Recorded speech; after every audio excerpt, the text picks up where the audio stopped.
మిత్రులారా, ఈరోజు మనం కె కామరాజ్ గారికి భారతరత్న ఎలా వరించింది ఆయన చరిత్ర తెలుసుకునే ప్రయత్నం చేద్దాం.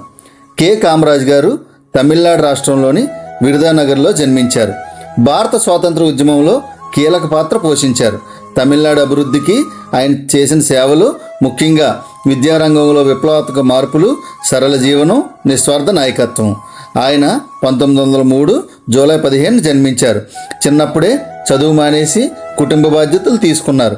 ఇండియన్ నేషనల్ కాంగ్రెస్లో చేరి మహాత్మా గాంధీ గారి ప్రభావంతో స్వాతంత్ర పోరాటంలో పాల్గొన్నారు. తమిళనాడు ముఖ్యమంత్రిగా 1954, 1963లో పనిచేశారు. ఉచిత విద్యా పథకం ఆయనే ప్రారంభించారు. పాఠశాలలో మధ్యాహ్న భోజనం కూడా ఆయనే ప్రారంభించారు. వేలాది పాఠశాలలను స్థాపించారు. నీటి ప్రాజెక్టులు, పరిశ్రమల అభివృద్ధి, అందుకే ఆయన్ను కింగ్ మేకర్ అని కూడా పిలుస్తారు. కాంగ్రెస్ పార్టీ అధ్యక్షుడిగా పనిచేశారు. లాల్ బహదూర్ శాస్త్రి గారు మరియు ఇందిరాగాంధీ గారు ప్రధాని కావడంలో కీలక పాత్ర పోషించారు.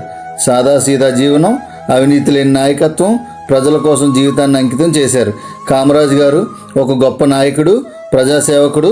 ముఖ్యంగా విద్యారంగంలో చేసిన సేవల వల్ల కోట్లాది పిల్లల జీవితాలు మారాయి. అందుకే ఆయనకు 1976లో మరణానంతరం భారతరత్న పురస్కారం ఇచ్చి గౌరవించారు. Thank you.